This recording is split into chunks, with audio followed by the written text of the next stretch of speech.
dawladaha dariska ah qofku inuu ku xajiyo 1600 annana imsa ugu dambeysay oo lagu xajinay 5500 ilaa 6000 in la gaaro qofka Soomaaliga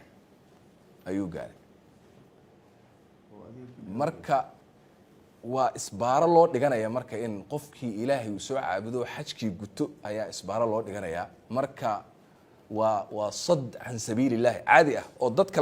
laga celinayay inay soo cibaadaystaan oo Ilaahay caabudaan ayaa loo diiday meelo badan kuwana masaajidka bay noo diideen inaan ku tukano dadkii waxay dhaheen waa la leynaya kuwana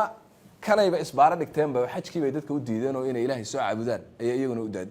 marka ummad dhinac kasta laga ciqaabay ayay noqotay ummadda Soomaaliyeed waxa inta ka sii daran waxa la rabaa xajka in la siyaasadeeyo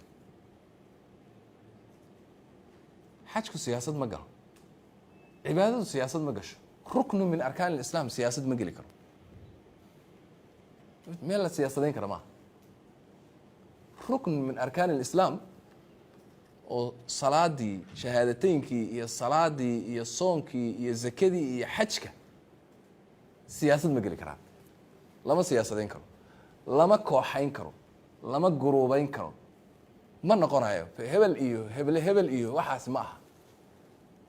waxaa la rabaa xajka dadka muslimiinta ah in loo fududeeyo waxaa la rabaa in Ilaahay loogu dhawaado waxaa la rabaa in lagu cibaadeysto janno lagu galo oo deedna dadka loo khidmeeyo la rabaa markaynu u tagno dadka xajka jooga muslimiinta ah cuntayna la daba carara ajri ayuu ka raba annana